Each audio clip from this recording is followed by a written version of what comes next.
Hi, everyone. Welcome back to the Soldiers of Cinema podcast. I'm joined today, as always, by Clark Coffey, Hello, my hello, lovely hello. co-host. Thank you, thank you, Um, thank you. yeah. Today we're doing Denis Villeneuve's Enemy from 2013, and this is, of course, Ooh. episode 47. So we're nearly at 50, which is kind of I crazy. It's kind of crazy. It's amazing, and Hmm. I'm excited for this conversation. This is Yeah. your choice. A fellow Canadian filmmaker from Toronto, or at least if I don't know if he's from Toronto. He's Well, yeah, from he's Quebec. from Montreal. He's from Yeah. Quebec, but Hmm. this of course this film takes place and very prominently highlights Toronto. Yes, So that's which a is cool surprising. Well, he's connection. actually from Trois-Rivières, but that's a small town. So Yeah. Montreal, but and Quebec, but yeah. So this is one of the few movies again that we discussed this about when we were doing The Fly, where I said that there's a lot of movies that are shot in Toronto, but very few actually take place in Toronto.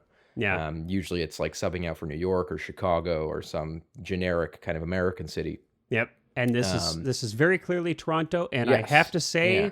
it makes Toronto, which is a beautiful city, and I've been there personally, and it's a beautiful city. Boy, this film makes Toronto look horrible. Yeah, lots of it's like I always laugh at that and I said this before, but I was watching this at a friend's and we were in like a condo, and there's like a nice view of the lake, and you can actually see the building that we were in the movie, but there's you can see the city, and it's a really beautiful view. Yeah. And it was so funny watching the movie and kind of like turning my head to the right, looking out the window and seeing what the city actually looks like versus what the movie makes it look like, which is like this smoggy, Yeah, smoggy, yellow, gross, oppressive. dirty, Yeah. and with giant spiders in the sky, of course. With giant Um, spiders in the sky. Yeah. but Yeah. it's interesting. I would say that this is a very Canadian movie, and we're going to get into kind of more what that Yeah. means later That's on. But I think intriguing it's to me. very it's got a lot of like Canadian identity in it in terms of the way that, and perhaps for better or for worse in some ways. Sometimes it's a pro, sometimes it's a con. But Yeah. um, yeah, I mean, I guess we can kind of get into kind of our first impressions in context. Or even maybe if you want to just a hair before we do that, Mhm. it's kind of you and I, so just so everybody out there listening kind of knows, and you probably suspect, we pop on for a brief period of time before we record, and we kind of very, very high level kind of discuss the film, and we kind of break out a few notes of things that we want to talk to, but we don't pre-can this or pre-plan this. It's all improvised, recorded live, and we don't even edit it. It's like we Yeah. present this thing as one big old slab of an hour-long conversation, and that's that. So Raw conversation. no tricks up our sleeves of any kind. But we were talking about, and I think it's interesting. This film was made in what, 2013, so not too long ago. But I think in 8 years, we've seen some interesting things kind of happen, or the progression of things that have been happening for a while in the film industry have been happening. And of course, especially COVID has had a big impact on cinema and the theatrical experience with film. But, you brought up a good question during that conversation, which was like, is this a good example of a film that would have a difficult time being made and theatrically released today? And we were kind of talking about how this is likely a film that, maybe would end up on Netflix now or Amazon Prime, and, maybe would end up, just as one of like hundreds and hundreds and hundreds of films kind of, buried amongst all the quote unquote content.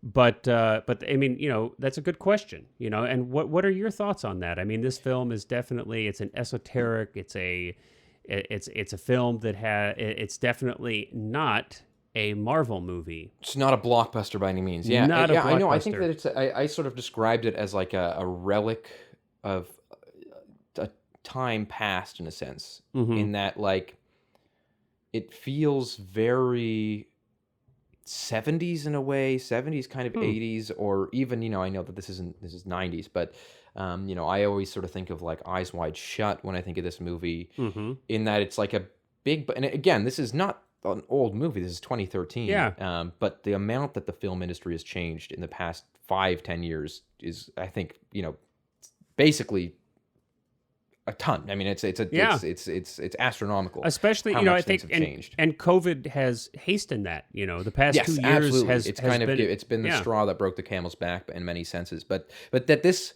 this movie reminds me again. I said Eyes Wide Shut, but it also kind of tonally reminds me almost of like The Conversation.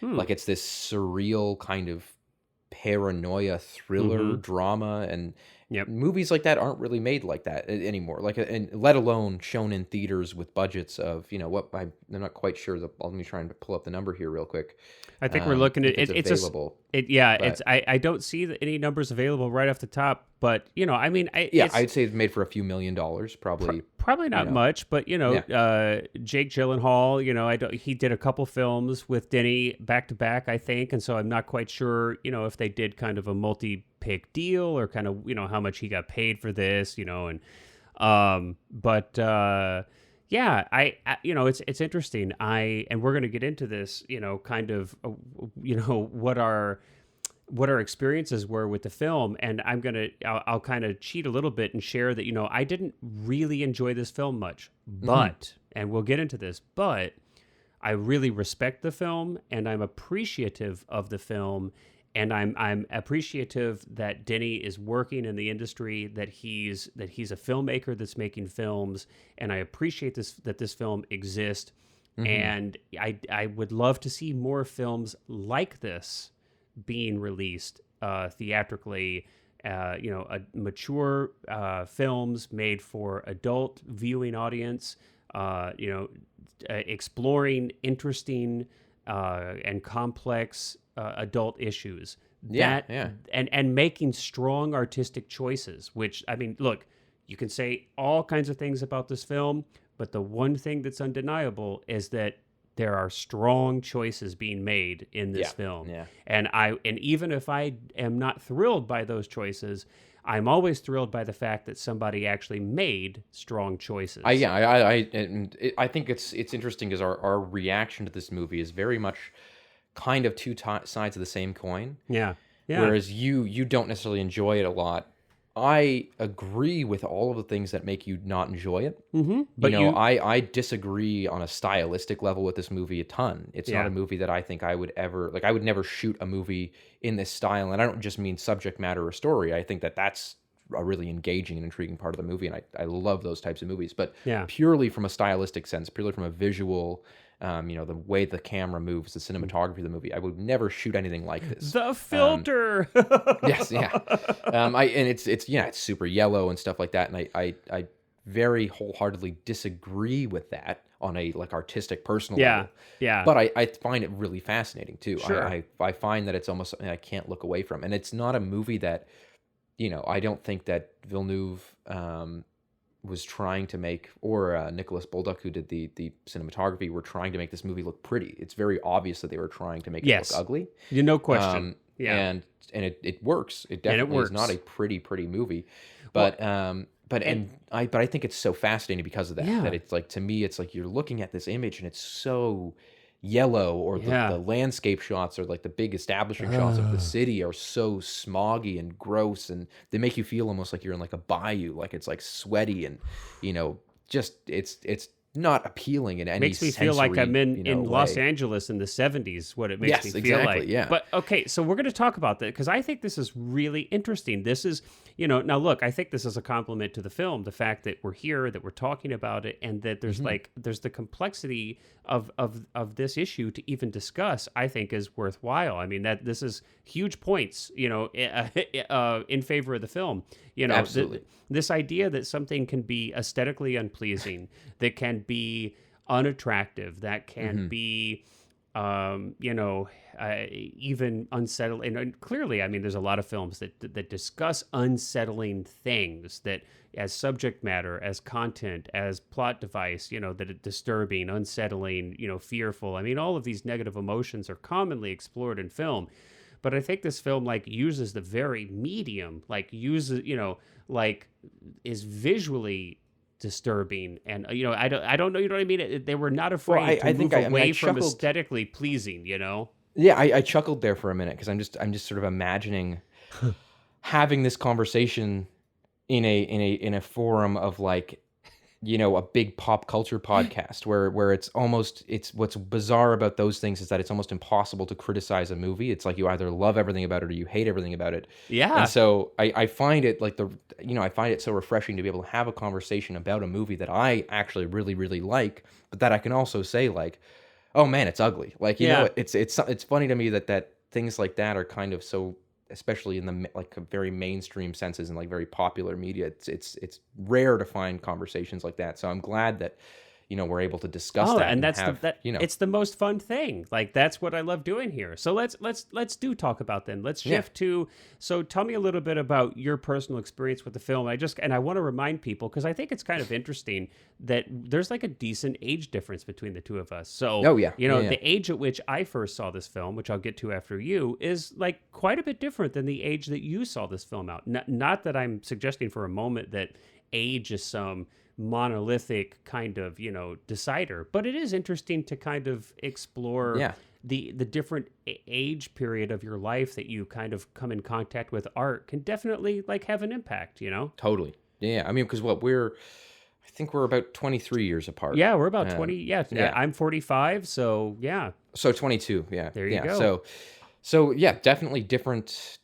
I mean, like different childhood experiences and things like that. Totally different worlds that we grew up in.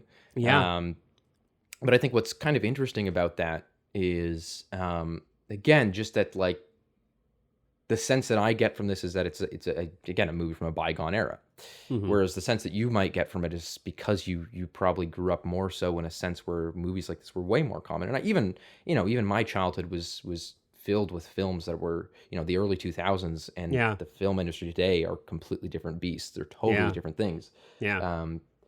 But I can't help but shake the sense that this movie either would not be picked up at all today by like a big distribution company and would never see the light of day theatrically, or it would be something so relegated to, a special screening for like a few days, and that would be kind of what it's shown as. But I think that the other thing about it is the subject matter, which of course is a lot about adultery and affairs and this whole idea of like split personality and banality of life. Like I think the monotony of his everyday life in this movie, I think, is a huge theme. And you of course have experienced things like that. You said that you've worked office jobs that felt like you were hitting your head against a brick wall every day, whereas I haven't. I was lucky enough to kind of land into doing a lot of film gigs, early on out of high school. So I thank God I never had to deal with that. But. And even hey, look, it's there's no it's not a magical escape from the realities of life to work in film either. You will also suffer some of the cyclical nature of some things in life, that the patterns of life can sometimes be oppressive regardless of industry that you're in. But how old were you when you saw the film? And did you see it when it was released? Like I didn't see it. No, I didn't see it in theaters. Okay. So it came in 2013. Actually, let me see what the exact time of year it came out, because I can tell you pretty much. I think September-ish. So right? September 8th. So it premiered at TIFF. And that would have been when I was in grade 10. So it came out when I was in grade 10, and I think I saw it the first time when I was in grade 11. And again, it was funny. This is my first Villeneuve movie. And I only watched it because it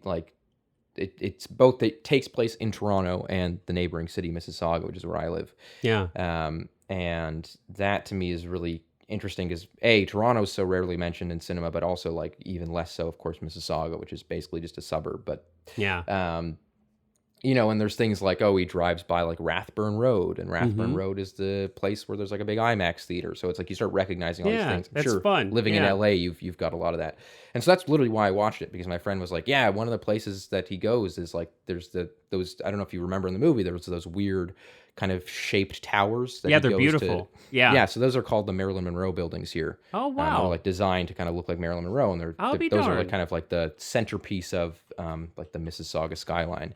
Be darned. And so it's so funny seeing those, because like you can pretty much, like I'm so close. And so I remember my friend being like, the Marilyn Monroe buildings are in them and stuff. And I was like, that's so weird. Just as sorry to like, for just a second. Worries. Yeah. Are they, is that actually what they're called Or is No, that so I think they're called Absolute World Towers or something. okay? Yeah, but Okay, if you but look up everybody Marilyn just Monroe, calls them Marilyn Monroe. That's yeah, really because they're cool. designed to look kind of like her figure. I see.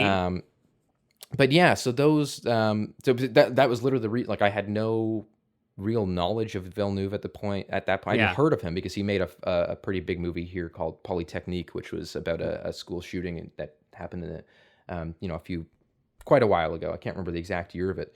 Yeah. And that was a big thing in Canada, so he kind of made his name up here with that movie. Okay. And Incendies, which was kind of big here as well. Yeah. But I'd never seen either of those, and so this was really my first Villeneuve movie. And yeah, again, I didn't know anything about it going into it. The only reason I was watching it was because I thought it would be cool to kind of point out locations that I knew. Sure.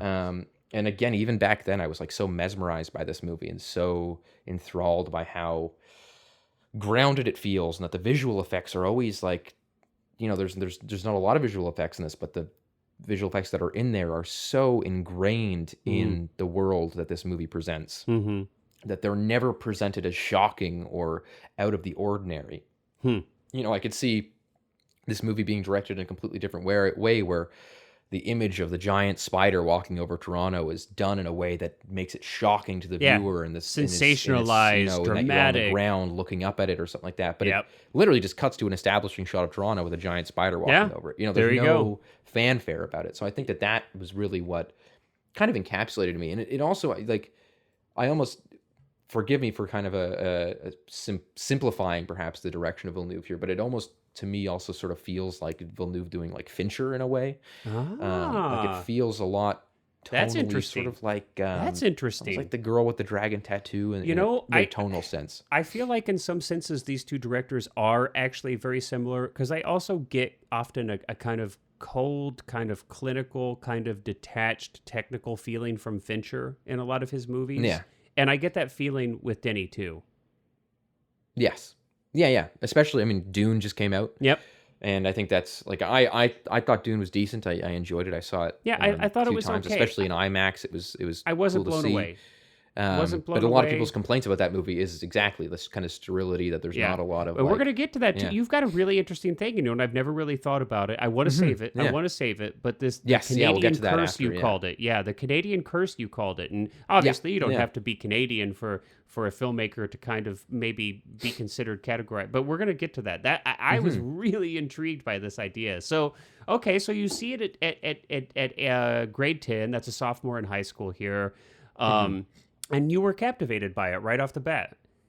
Yeah, and I thought that, and it was one of those things. Do you remember like what it made you think about, what it made you feel? Was it disturbing? I think it was just a little, I mean, I've always been super into, as I mentioned, like this, like 70s paranormal, like The Conversation has always been one of my favorite movies. Yeah, I love that film. Yeah. All the President's Men. Blow Up. And then again, as I already have mentioned as well, is like Eyes Wide Shut. I find that to be such a fascinating, intriguing movie. I like that film again, a lot. It's what bothers me so much is that I find it so difficult to describe necessarily what I like about this movie in detail, other than the fact that it puts me like, it's almost like a trance. Like it's like it's so far out from anything that I would ever do that it makes me think a lot about just the way that the story is told, that there's not really like a rising action. There's not, he doesn't put any emphasis on pressure or suspense or things like that, but yet there's not a lot of dynamic movie range. Yeah. So I'm curious, like, obviously, like, okay, so we talk a lot in this podcast as kind of filmmakers ourselves and cinephiles ourselves. And, I mean, oftentimes we'll get very technical, we get pretty granular, but I don't want to miss either, like, kind of, we're just like audiences too, we're just human beings, and we watch films and we're moved or not moved, or, and I'm just kind of curious if you could elaborate little bit more, just as an audience member, like watching the story be told in front of you with moving pictures.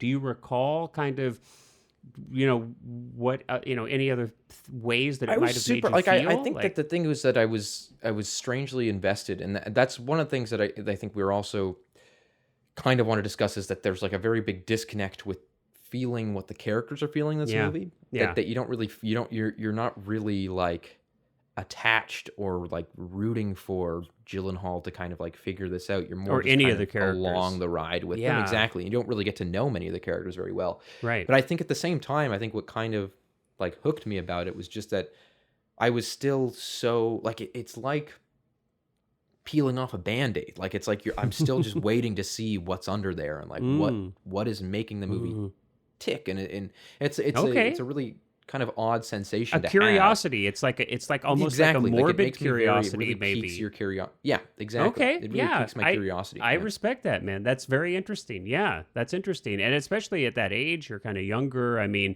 obviously, like the subject matter and themes of this film are intense, and so I was just curious, kind of as a younger person, you know, how that film might have made you feel, and I remember too, you know. When I was, and this is kind of sad in a way, totally, we're just digressing all over the place on this podcast, but you know, I feel like it was much easier for me to be significantly emotionally affected by film when I was younger. Now, of course, it Right. Okay, that absolutely makes sense. and it absolutely still happens to me today. Of course, I mean, you know, I didn't turn into a robot, but there is a difference between a preteen and teenage mind and then the mind of a 45-year-old person.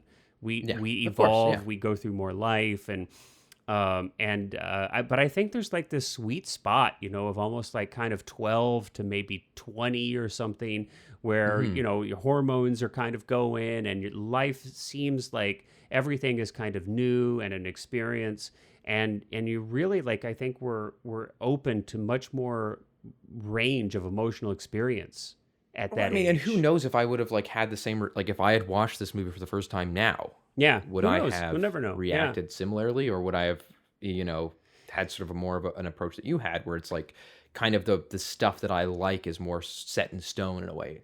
Yeah, And so I wonder. yeah. It's just interesting to think. Because like, did you see this in theaters, or do you remember if you yeah. watched it? So for me, I didn't watch it in the theater. I do remember, you know, seeing like preview footage of it and being, and certainly like the aesthetic caught my eye. I mean, you know, there's no like, this doesn't look like any other film I've seen, you know, and I think some of the promo footage showed like the spider landscape of Toronto, and you know, everything is yellow, and it's quite striking. And I was like, "Ooh, okay, I don't know anything about this, but it's different." And of course, that caught my attention. I'm like, "This is different. This is not Marvel. This is not," you know. I'm like, which wasn't as dominating in 2013. Yeah, I guess the Avengers, the first Avengers movie had just come out Yeah. a year before this. So, But I was like, oh, okay, this looks interesting. Now, I did not go see it at the theater, though. I ended up not seeing it at the theater, but I think once it was finally released at home, I did watch it at home.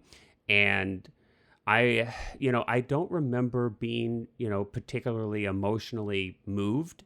I was kind of, I don't know. I think the distance at which the film kind of kept me with its kind of like the, you know, that it's so symbolic and such like I feel like it's just a big metaphor, which is okay.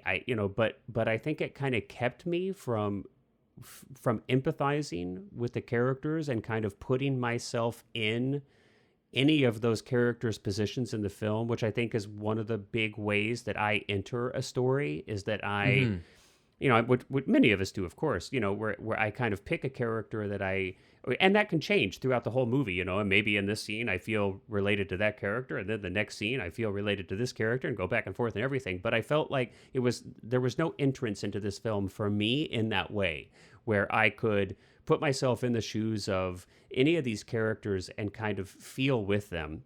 So that was a challenge that kept me at a distance. The other thing that kept me at a distance, and it's definitely on purpose, is the aesthetic of the film, which we'll get into a little more when we talk about direction and cinematography.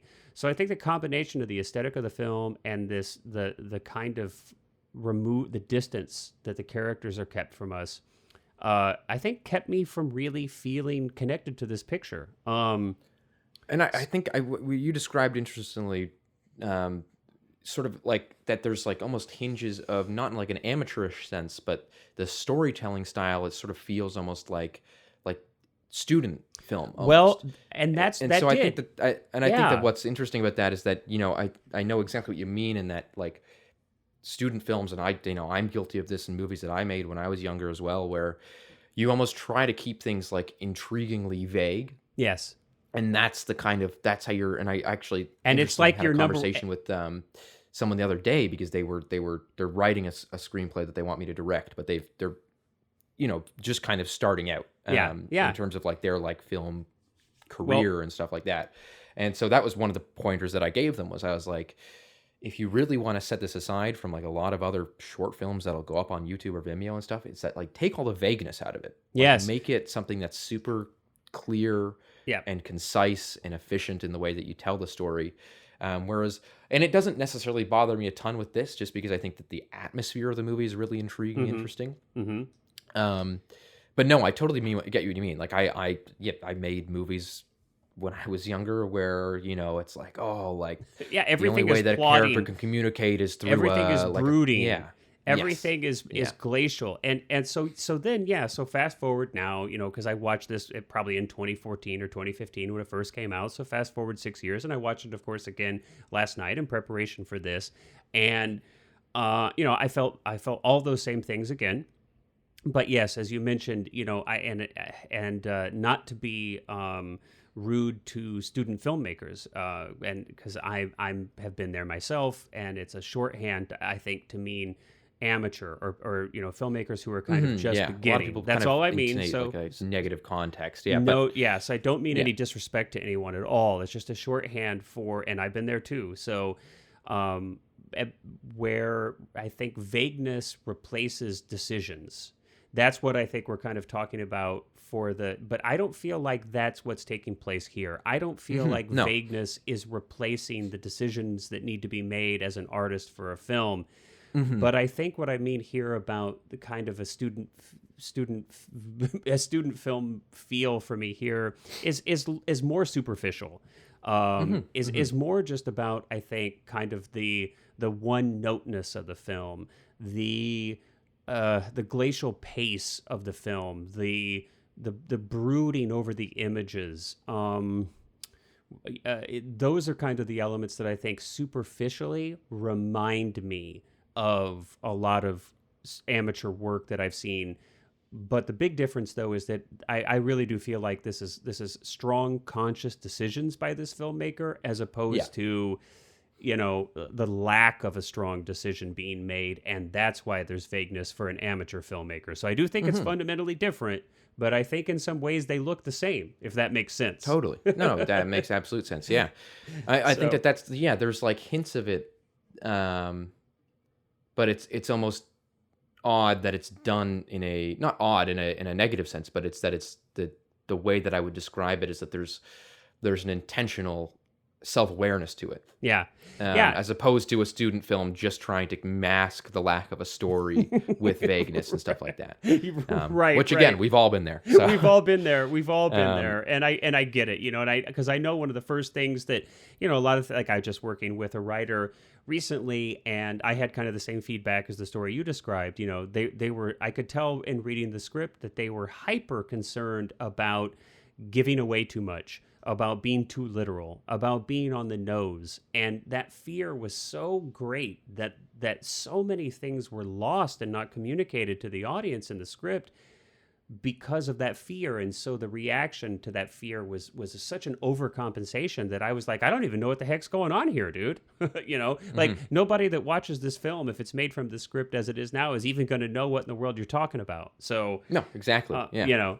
So sometimes I think, having a confidence in the story that you're telling is important. And that comes with age and experience, or at least experience, and this clearly is a confident film. Like, I would never say, wow, this is not a confident film. It's definitely a confidently made film. I mean, certainly, yeah. And let's talk a little bit more about that direction then. I mean, so what did we say? This sits kind of in the middle of Denis' filmography. He had this is kind of, I guess, the I would say the middle of his filmography, but almost like the right on the start of his big kind of international break. Like we're at least he did Prisoners the same year as this, which is a totally different movie, feels completely different. And I think that's his first American film, right? I think all of his previous films and Deakins did the cinematography for it, and so so that was big. And then I think Enemy is a smaller film. I don't think that was a huge thing for him. But then Sicario was monumental. Really I mean, that's a very much more traditional film. It was huge. I think Arrival was really well received. Obviously, Blade Runner was gigantic, and I mean that if you didn't know who he was before Blade Runner 2049, then you knew who he was at that point. He's become the point where, I think as most directors aspire to be, where it's like his name is a part of the advertising. Exactly. That when Dune came out, it's Denis Villeneuve's Dune. It's not just Dune directed by this guy. It's a big deal. So clearly he's one of the biggest. I think he's one of the biggest directors working today, especially with his Dune. I think it's going to be at least a trilogy. I think, right, or several films. Yeah, I think they've announced the second one, and then they probably will make a third one based on how the second one does. But be interested to see. But I think clearly there's really strong decision making being made here by this director.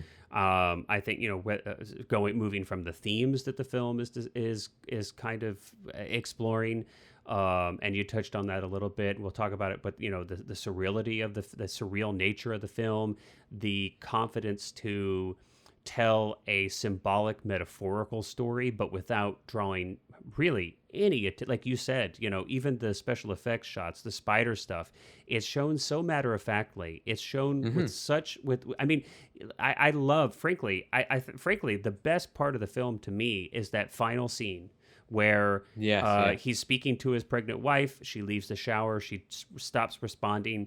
And he goes into the bedroom, and she's turned into a giant spider who's now afraid of him, kind of cowers in the corner.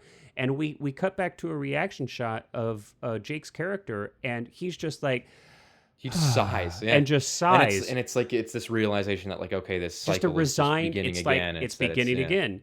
And so I so respect that. That's such confident filmmaking to me, that he did not have to overemphasize or sensationalize any of these choices. I mean, that I have a high degree of respect for that. Definitely. It's refreshing in the sense also that, again, it doesn't over-explain itself.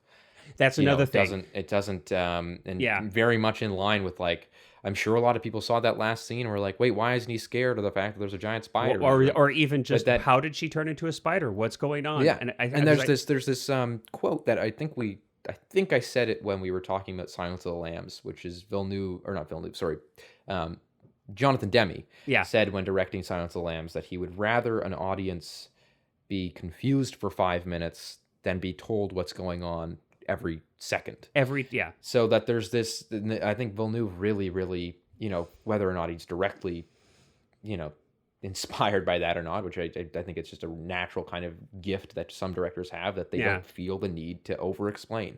They don't feel the need to have, Jake Gyllenhaal visit a psychiatrist in this movie and have the psychiatrist be like, oh, this is your condition, it does this, and and it's like he doesn't like read a book on what spiders mean in psychology at one point, or like, so this is just very much as using things as bits of metaphor and symbolism and stuff like that. And sure, it's definitely a movie that is, as I sort of described it as, like, up its own ass with its symbolism. Well, that's what I want to talk about. But I don't necessarily, that doesn't take away from the film for me for some reason. Normally it would. There's a lot of movies that I think that it would definitely get a little bit eye-rolly for me. But for some reason, and again, this is where it comes up where I'm like, I can't describe beyond just sort of like the feeling that I get during the movie, that I forgive this movie for, I actually kind of enjoy. I think the film is clearly successful at imparting a tone. I mean, there is in an atmosphere, so there's no question there that I think this film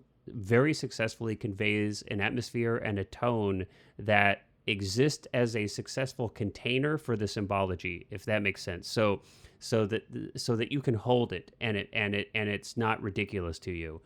I think it's true what you said, that he doesn't explicitly he doesn't have characters explaining how they're feeling in dialogue. He doesn't explicitly explain that no, there aren't two of these main characters, that this is this is symbolic, this is a representation of his psyche, et cetera, right? He doesn't go in to explain those things, but I do get a little bit of a sense that it's still sometimes heavy-handed to me.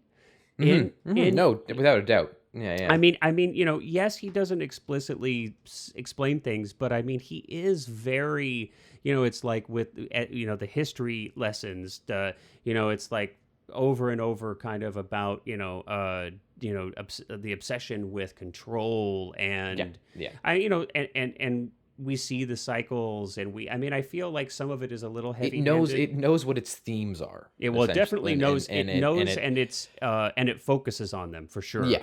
Yeah. I mean, there's a very conscious decision to I feel like every scene of this film is about its themes. So that's true. Yeah. I mean, that's, without a doubt. And obviously the imparting these themes or exploring these themes, it was, I think, the highest priority for this film. So, I think that's fair to say. It's, that everything else is subservient to and supports that exploration of these themes, which, it can be interpreted to be different things by people. In my mind, when I saw it, well, I'd be curious before I say that, like, what do you feel like were some of the main, like when you watched it, I'm curious, especially when you were 10, I mean, or not in 10, but when you were in 10th grade. Yeah, great, yeah. Like what themes kind of jumped out to you? Do you remember kind of what just you this thought idea, the film I might think have of, been about, or? Yeah, I think my ideas were, and again, this is not completely exact because I don't remember exactly. Yeah, but sure, I remember sure. this, just definitely the feelings of like control, monotony, sameness in life, but it's not. I think what interested me then too was that there's so many movies about monotony and sameness, and where someone like Fight Club, for example, where it's like, oh, I want to break out of this monotony. But that's not what this is. It's more about like the monotony driving somebody insane. And getting to them a point of like where it's kind of like a split personality thing, and you've got this, but that there's this like there's also this weird deniability in it that it's one of those things where you, along with other characters in the film, you don't know if he's genuinely ill, if he genuinely has this split personality, or if it's something that's like, because at the end of it, especially in the final moments of the film when he sees the spider, you get this sense by his facial expression that he's like, no, I invent this other person in my head, and I know, but I'm never going to tell anybody that I invent them. That it's like I can't, because that's what keeps me sane. And then when he sees the spider, he's like, all right, well, back to square one kind of thing. Interesting. And so do you feel like this is kind of like the themes that you feel that jump out to you today as well, or what your research? A lot of the similar stuff. Yeah, definitely more. I mean, I think I understand the dynamics of like the actual relationships more because I've had more experience in that kind of avenue of life where of like having difficult conversations about paranoia in relationships, like jealousy, things like that. And so I think on that level, I understand those things more than obviously I did when I was in grade 10. Sure. But to the level of, a broad, I would say, like thematic kind of reaction to the movie, I'd say that I have had pretty similar reactions every single time I've watched it. I've only seen it, I think four or five. I would lean towards 4. I think I've only seen it 4 times over the course of nearly 10 years. So I haven't. It's not a movie that like I sit down and watch every year and that like I'm a huge fan of. It's not necessarily one that's like in my favorite movies of all time. But again, like you said, I find this movie really intriguing. I think it's a really my response coming out of this movie is something that's like, I appreciate this movie a lot, and I appreciate the direction, and just for its uniqueness, if nothing else, that it's really refreshing to see something like this. And again, that's kind of why I described it as like something that it would just be relegated to like Amazon Prime. That it wouldn't have a big release, it wouldn't be in theaters, it would just be movies like this just aren't really made anymore, or at least aren't given the same spotlight that even it would have been done when it came out. Well, I think, some of the themes that jump out at me, and this is one area that I enjoy, I kind of both enjoy, but then I'm kind of, about this, I think, one of the themes that stands out to me are, the film seems to kind of center around infidelity or relationships. And I certainly I sometimes get so burned out on infidelity being such a crutch for a story for films that it just like, I mean, I know that it's an important or a significant part of what a lot of people in life have to deal with in real life. Mm-hmm. But And God, it's very sometimes easily dramatic. And, but it's so easily dramatized, and I feel like sometimes it's handled in such the same way over and over and over that it's a trope, basically. It's like the male infidelity thing is a trope in film that sometimes is just kind of annoying and boring. So I will say that, because my kind of interpretation is that I think that infidelity is key, and I think that the way the film is booked, it begins and opens with this erotic scene or this, where they're at this sex club. I mean, they're literally at the sex club. I think that it's kind of a symbolic of kind of this lustful thinking that's going on in the character's mind. I don't think it's necessarily literal, but there are two women. One is his wife, one is a girlfriend, and one is always kind of bathed in white, one is always presented in dark, so they're kind of this yin yang. And they look sort of similar. But you can easily tell them apart. Yeah. One is softer, one is kind of more, angular. But of course they're both beautiful. And I think this film is about the cycle of infidelity for him. And maybe that's even too literal. Maybe it's about a cycle of, or the struggle of, of managing love and lust, and that there's temptation in the world. Control, again, as we've talked about, like that, there's this idea of and so at least I'm like, well, thank God at least that they explored this in a different way. Well, I mean, the other thing too is that like every female character in the movie is like, in a way, in a very literal sense, like kind of domineering.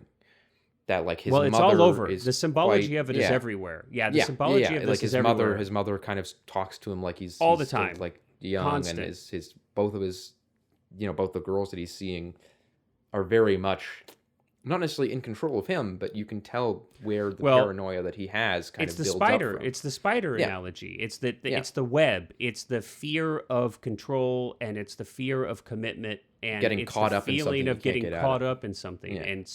And that's what happens when you have a real, genuine, authentic relationship with someone that's deep. You do get caught up with each other. You get entangled with someone tremendously on every level when you're actually in a real adult relationship. And that's scary for a lot of people. And for a lot of people, they have a really difficult time, I think, managing that. So I get that. That's interesting to explore that fear that exists when you make yourself vulnerable and you commit yourself to someone. That's very interesting. But, this is where some of the stuff like the spider analogy, I mean, it seems sometimes a little heavy-handed that, yes, women are spiders and that they cast their web and men get stuck in it, and that, that you have a picture of the poster of the 50-foot woman in the video shop, and then we cut to, well, we don't directly cut to, but then later we see the giant spider in the landscape of Toronto. We see the spider web fracture of the windshield, when there's the car accident.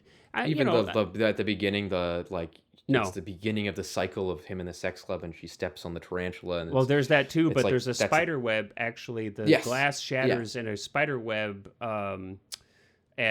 pattern when they have the car accident, when they're fighting and they have the car accident. So and it's like cyclical though. Like it's very clear that this is something that it's a cycle. His wife literally asks him at one point, "Are you seeing her again?" Everything and his history lessons, and yes, we get a sense of the cycle that it's and of course the ending of it is that okay, he's finally killed off this alter ego or this temptation, or however you want to kind of describe it or interpret it. And what's like literally the next thing that happens? It's like the next morning, he's like, "Oh, I've got this key. Oh, hey wife, are you busy tonight? I've got to go somewhere." So temptation wins again, and that's of course. And I mean, again, and then like it's not doesn't hide, like even his mother says, and give up on that amateur acting career that you're trying to do. So it's like, it doesn't hide this fact that these two people are one and the same. No, there's a lot of That it's hints. him. I think it's It's very obvious. much him, very much Yeah. grappling with two sides of his. Like I don't think it's a literal. No. The movie's not supposed to literally mean that this guy has a split personality disorder No. where he like No. fakes memories in a mental health sense. No, it's But about rather the that it duality uses this we all idea, have. and it's surreal. Like it's a surrealist movie, so it's using Well, interestingly, I mean, metaphor it's not for surrealist mostly. Aside from the spider stuff, it's not visually surreal. So no, I no, think but I very think much the that's way that the story is told yeah. is, But I think that's where if someone gets a little confused, I think that's likely why. I think it's because yeah, you have this is a visual like this story is a representation of someone's psyche, right? yeah, and exactly, and yeah. it's about the duality that exists in all of us, or more than two. I mean, there are many facets of all of our personalities, and there's a lot of cognitive dissonance. We want to do one thing, but we are tempted to do another thing, and sometimes we succeed in doing what we feel like our higher, better self would do, and sometimes we fail and we do a more base thing. If that, I mean, we get complicated into like ethics and everything. So it's hard sometimes to even create a hierarchy of actions, but. My point is just that all of us experience cognitive dissonance, and we're pulled in different directions. And Well, I we mean, do to relate it too. I mean, I again go back to kind of even like the student film type of idea. It's that when I was, I made a movie probably 5 years ago now that yeah. isn't very good. But I remember that the whole point of it was that like this guy wakes up and the sun is like doesn't rise and the world is empty, and it was like a metaphor for him losing his girlfriend. And then there's this like piece of paper on his desk that he like communicate like that just it appeared like the words just appear on the paper and like basically tell him things, and Yeah. and it was very much such a heavy-handed metaphor. And then like when he forgives himself, the sun rises again, and it not very good, but again, very much that student film thing, and it's kind of it's exactly like that. Like in that movie, is the sun literally not rising, or is it sort of more Right. vague? Is it more just again? It's a more of a metaphor. It's like those elements are supposed to be more surreal to represent something about. And a I'm happy to character. see that. And I'm happy to see that. So that's the thing, is that this movie does that far better than I did. Yeah. But it still is. It's the same principle. It's the principle of like that you're taking something. This movie is not about someone literally struggling with the mental health issue that is split personality disorder. And I don't It's think using I'd that be sort of hard pressed idea. to see that somebody would even interpret it that way. Yeah, exactly. I don't think, but I do think though that this film. So I think what this film does is completely.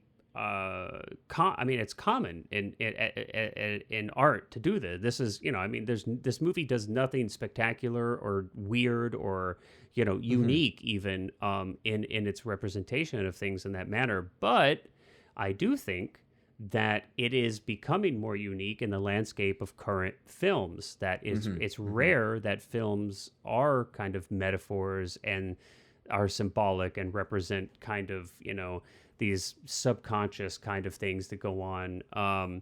And I think films are often quite literal generally, and they're very plot driven. Totally. And they're very much about, well, just what happens, A, B, C, D, E, F, G, like what tangibly happens in the world.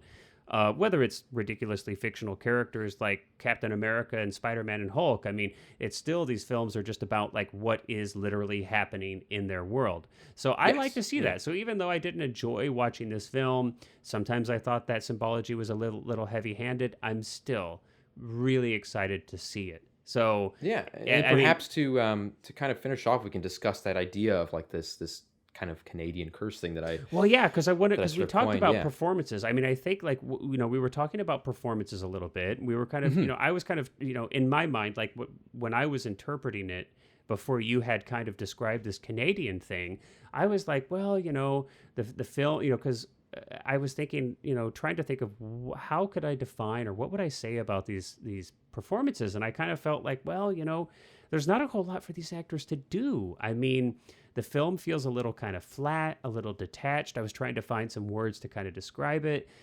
I felt like the characters don't feel like kind of like fully human, So I was like, it's hard for me to really say, wow, any of these performances stood out to me. But you'd mentioned something that might explain some of this, and that is this Yeah, cultural so difference. there's Yeah, there's this strange, and again, perhaps this is something that I'm more attuned to just because, growing up here and seeing yeah, more, cinema from this country, but there's this lack of show offness or the lack of being in your face or kind of lack of grandeur in a lot of Canadian cinema that's super yeah, subdued and super, that like it feels very flat and very yeah, sterile and very, and this goes back to even, and I'm a huge fan of David Cronenberg, yeah. but like you watch it like Videodrome, and it's like there's still this like there's this transactional relationship between That I everyone. Like like that that every relationship description. is almost like, yeah, it's like you're having every conversation feels transactional. Yeah, Um, and so there's this lack of empathizing with characters often where you don't really feel like, well, I know this person's like wants and desires, or I know what they're needing in this situation. I even the stories themselves are so often, you know, quite different from things that like it's not really coming of age. Like it's mm-hmm, not, or it's not something about like someone kind of trying to achieve a goal, but more so mm-hmm. an exploration of like, um, and I'll use Cronenberg again, but I'll use Videodrome, where it's like Videodrome is not a story about a man that's like trying to succeed in like, in uh like a news networking and things like Right, that. It's a right. story about a guy that's like dealing with obsession and Yeah, it's like not sexuality aspirational. and all It's not this. an Yeah. aspirational story, which we get a lot of, and it's not a Yeah. goal-driven story, which you also get a lot of, right? It's like, and if you read almost any screenwriting book that was written in the past 20 years, it's like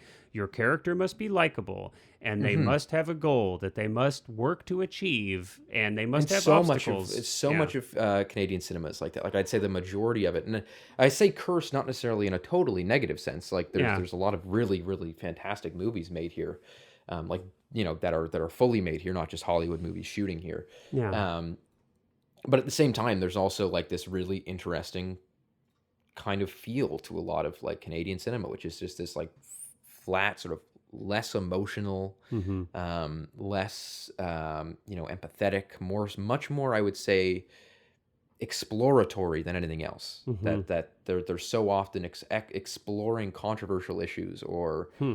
um, taboo subjects, Mm-hmm.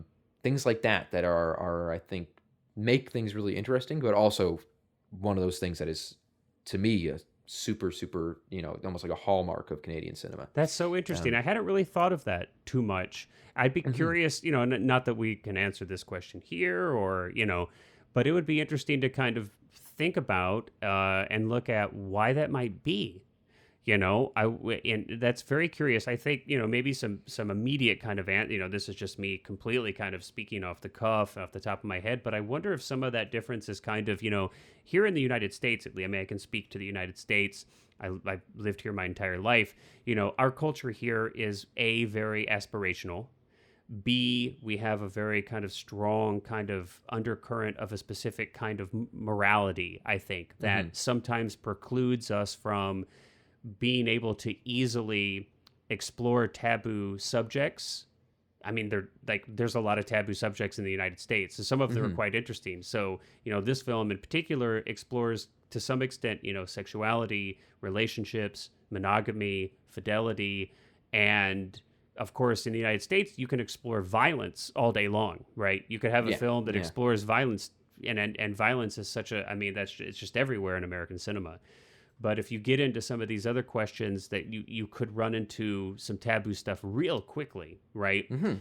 Um, so that's interesting. I mean, maybe there's some difference there Well, I mean, also we've in got such a Canadian like culture. heavy, especially obviously Villeneuve being from Trois-Rivières, but that you've got these like a huge amount of French influence on our Hmm. cinema.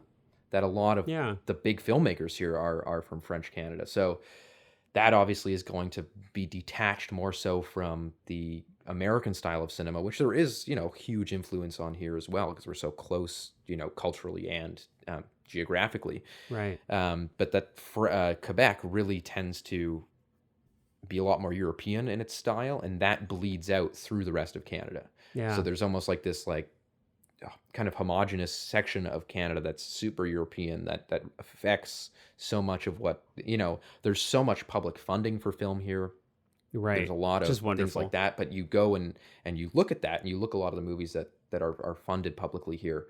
And yeah, there's a ton of, I would say, a much more European slant at the way that films are made and shot and stories are presented here than American, which is very, very interesting. And perhaps it might also just be because we have American cinema, and that, a lot of Canadians filmmakers to kind of differentiate themselves from that, decide to go in the route that is a lot more of a Quebecois style versus, in a more American style of film and storytelling. Right. And it's not to say that one is better than the other by any means, but that more so I appreciate in a sense a lot more than I did when I was a kid, where of course you just want, Indiana Jones or Top Gun or something like that as a kid, because you're like, why is all Canadian cinema so there's boring? A place for both. There's exactly. There's a place. And I for... still love Indiana Jones. Like, I mean, Yeah. Most of my favorite movies are American, but there's certainly a growing appreciation for me, especially as I got older, in Canadian cinema, and looking at that sort of thing and seeing kind of, again, those through lines and understanding kind of why certain things are certain ways. I mean, we have harsh winters. Maybe it's just that. Maybe it's literally just that our winters are so bad that it makes us all depressed and makes all our movies flat and emotional. There's a lot of demographic differences, religious differences, historical differences. Definitely, So that's always interesting to explore, and it's fun to see the differences in art that come from different cultures and similarities. So, yeah, it's just very intriguing. But I had never really thought about that. I think I kind of take for granted sometimes that although you are geographically close, there are still some significant cultural differences. And that's obviously going to manifest in the films that come from Canada versus the United States in a lot of instances. Not that Canadians can't make great actions, whatever you might categorize American cinema as, of course, and vice versa. It's not that at all. But it's just an interesting. I mean, James lens. Cameron is Oh from my gosh, Canada, but he clearly kind of very much jumped into the American film. He couldn't be industry. more American, I feel like, Yeah. Like his movies, his movies are totally American too. Yeah. That Avatar and Titanic and all those are American produced movies. So yeah. But completely. Yeah, it's just kind of an interesting that in terms of Canadian cinema not just being made by Canadians, but like the actual genre of cinema. There's a very specific feel to it. And this certainly, if you've never seen anything before, if you're not from Canada, if you want to kind of perhaps get a taste of what it's like, this is, I would say, a good place to start.